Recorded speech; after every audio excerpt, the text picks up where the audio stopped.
Hi, Andrea. Hi, Margie. How are you? Awesome. How are you today? Fantastic. So great to have you with us today. I'm really excited about this new moon. Yeah, so do tell.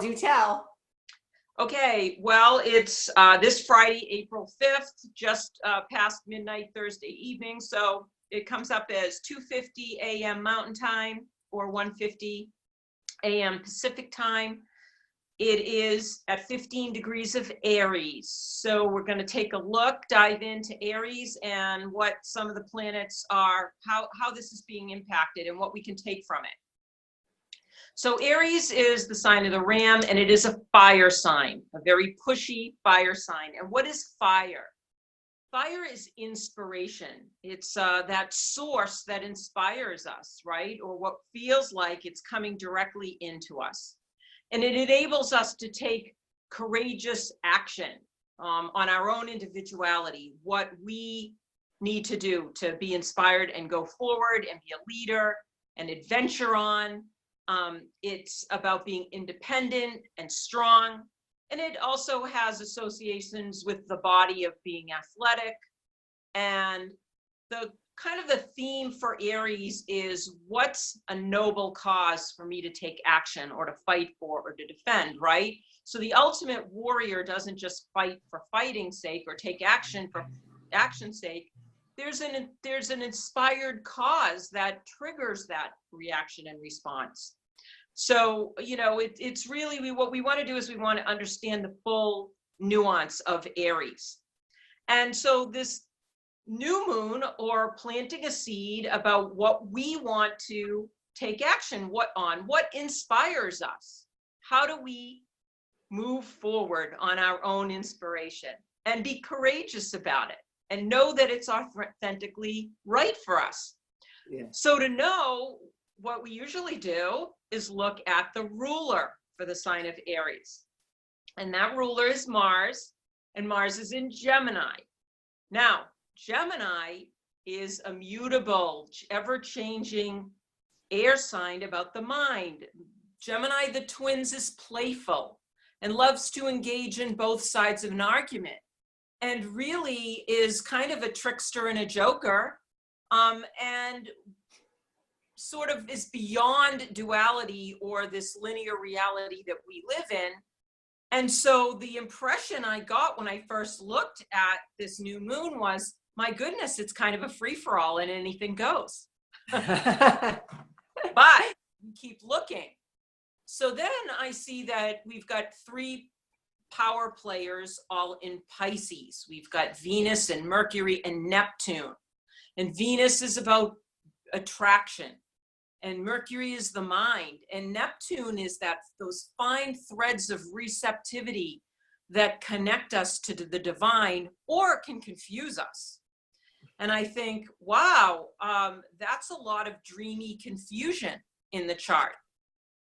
Yeah. So we have Geminis jumping all over the place and saying, I'm above the law. There's no laws that apply to me. I can hang out and converse and do whatever I want. And, you know, all this Pisces energy is very dreamy and etheric, and to me, reflects confusion with the Mercury and Neptune conjunction, the mind being in the clouds or in the mist, the fog. So I'm like, okay, well, again, let's keep looking. Well, there's a square with some major aspects in Capricorn, Saturn. Okay, Saturn is Mr. Miyagi, who limits us until we have maturity and wisdom. And he says, hold on there, inspired action. Okay, you better take some really earthy, logical, concrete steps to making sure that this is really what you want for your future. Where's the wisdom here? In conjunct Pluto, authentic empowerment, because if it's not authentic, nothing will come of your actions anyway. And then there's the south node of the moon there saying, yeah, there's some past history here. Let's not just repeat the past. Let's do it better. because the North Node is over in Cancer, where the South Node is in Capricorn, which is about creating a structure and a foundation that's worthy of the next 7 generations. The North Node is about over in Cancer that says, let's think about how we're going to nurture and take care of others, love them, and support them for the next 7 generations. They're linked to each other. So there's some real severity here going on with making this decision. Yeah, it seems as though it's like there's this authentic grounding needed that's connecting to the courage, right? Right. And strength to take action and to kind of not do the same patterns again, right? Break free of those and really hold on to in strength moving forward, right? With what's true to our true self or our heart, our authentic whole self. Right. This isn't a willy-nilly. The contradiction here is do whatever you want or whatever inspires you, authentically inspires you, but think it through and make sure it's grounded in something that's long-lasting and has meaning for the future. Not just for the individual, but for like you said, the 7 generations and the collective, correct? Right? Well, I would add that if it's good for you and well thought out, it is good for the collective. Okay. Because we're divine vessels. And if that divine spark of inspiration, that fire comes to us and we've thought it through and it feels like it's good for the future, we can see it. We can see the chess game, played out to, all the way. Then yes, it's good. It's good for the individual because this is about our own individual inspired action. Okay. So that's the theme. That's what we're working with. Now, the new moon is at 15. It's going to specifically affect people who are within have a major planet or point in their chart that is around 15 degrees. We'll say 10 to 20 degrees in a sign. We can look and see what's being impacted by this new moon. And I will take you and your chart again for an example. Yay! What's going on for you. So at 15 degrees of Aries, where this new moon is, it's conjunct your Saturn. So once again, this theme is, and your Saturn in Aries, this is you, Margie. It says, get wise and know what's authentically inspiring you.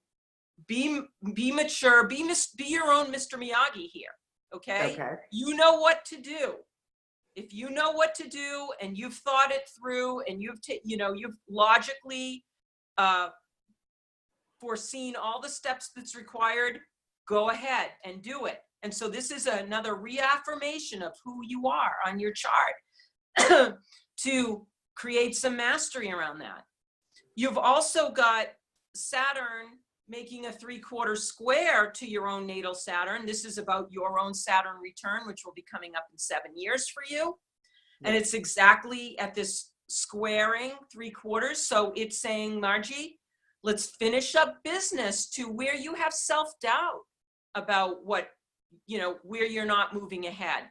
What's, or releasing some of these things that stop you or you believe stop you from being authentically true and taking action. Okay. So be your own Mr. Miyagi here. Okay. And then lastly, your Mars is in Virgo, about attention to details. When you move forward and do something, let's clean house. Let's make sure that everything's tidy and in its place before you get down to practical business. So interesting, Andrea, as usual, totally spot on. It's exactly in alignment with what I've been feeling, literally like coming in and what I've been prepping for. And I can't even begin to tell you like some of the things that I've done and how that's felt that way, not only with like standing my own ground with my own energy and my space and what that looks like in total resonance and authenticity within my heart, right? But also the the organizing and practicality and like setting up things, not only in, like you said, cleaning house, literally doing that, and not, and also on a physical level for myself, right? Physical, spiritual, and like my own physical vessel, my physical home I live in, and the spiritual cleaning out that has really been extremely present in my life right now, like very much so. So there's Very, a lot of earth, there's yeah, earth playing out for you, being grounded, yes, doing what's practical, putting yeah, it into the physical reality of what's going to set you up for success, because the earth signs are all about getting it done. We still do live in a physical world. yeah, We can, you know, be more connected spiritually than we've, you know, maybe collectively have been before, but we're still in earth bodies, and it's important that you clean house, that you dot those I's and cross those T's, and that your physical environment is good, and so that the decisions that you make to move forward to climb that mountain are going to reach success. You're going to be able to achieve success. well, yeah, it's like being totally supported, not only by the planetary stuff, but by my own choices and my authentic self, right? And Right. and the courage to not necessarily know what that's going to look like, because I have no idea what this is going to look like in, you know, a year or 2 years from now, and I'm okay with that. I trust enough in myself and being supported that these things I do now are putting in place for what's to come ahead, right? And I've really been, and you know this about me, like even the tiniest things that aren't resonating anymore, I'm almost having like a zero, like it's like, oh, I can't do that. Oh, I can't do that, right? It's like a, yep, it no longer serves not just myself, but the collective, or whomever is whatever the situation is, right? Right. You bring up two really good points. And one is that balance between not really knowing what the future looks like, but knowing that if you stay authentically in yourself and in your own resonance, that it will unfold as it should, even if things get a little challenging, because none of us is without the challenge. That's And the right. challenge is meant to be an external reflection of, it's an opportunity to get even more in tune and more aligned. And that's what you're saying. You're saying, okay, I feel really responsible right now about my own, what's in my chart that's making me be responsible. And my responsibility is, you know what, when I feel the resonance to move in a particular direction, that's Aries.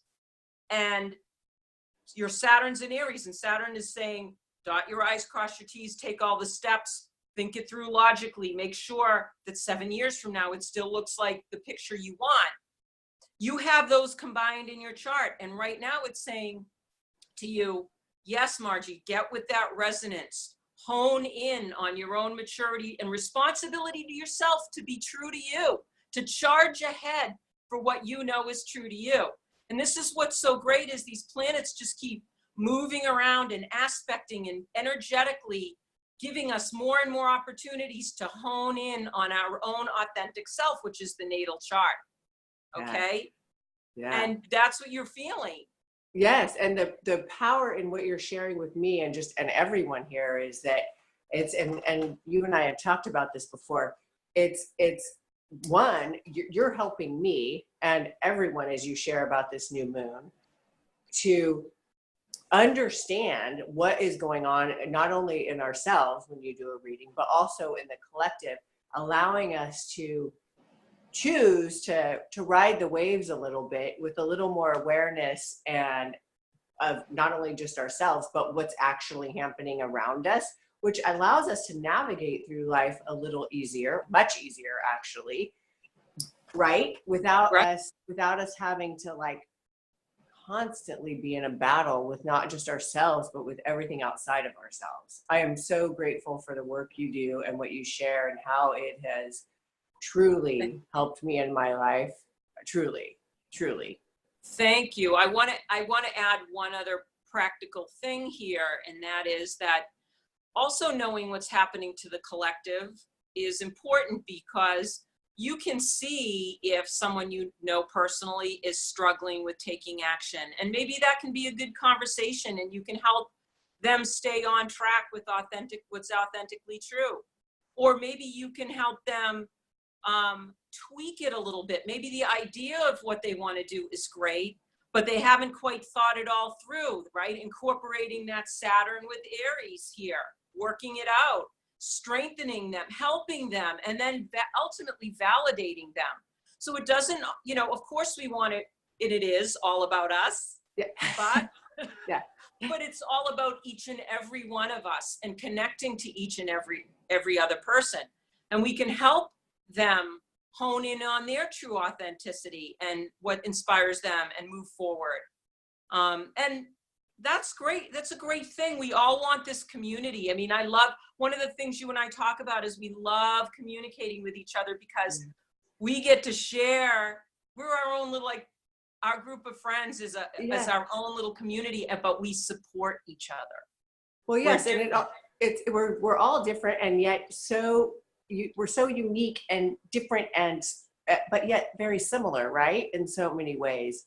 And when we do that and we come together and share, there's this not only deep, true, like, love and compassion for each other, but it also reminds us that we're not alone. And some of the things that we're feeling that are the planetary things when we, or just within ourselves, that somebody else gets us, right? Somebody else gets us and understands, right? And a great mirror. Like, you're a beautiful mirror to me and a wonderful teacher, as is everyone I come across, right? And when we really recognize that, there's so much, even like you said, the challenges, right? Yeah. There's so much beauty and true joy in that, when we really recognize what that looks like for us as individuals and as our collective group, right? It is. Like, you know, getting back to that, it's personal, but it's not personal. Yes, when we're being awakened to something or triggered by something, it feels personal, but if we can get to that point of objectivity as well, where we can use that point of reference that's at the ceiling looking down and saying, wow, where's the gift in this? How can I be better? How can I help this other person if that's what that person's looking for, right? There's a real dance and collaboration that can happen that is more joyful than always being triggered or reactionary to something, because you're always stuck in your own personal point of reference, as opposed to being on the ceiling or an eagle higher and looking down at the situation with more clarity and wisdom and objectivity. Beautifully said, Andrea. And thank you again. I love these so much, and we will see you at the full moon. Yes, Margie, thank you so much. If anybody needs more information, they can reach me at awakenastrology.com. Thanks, Andrea. Love. Love you. Bye.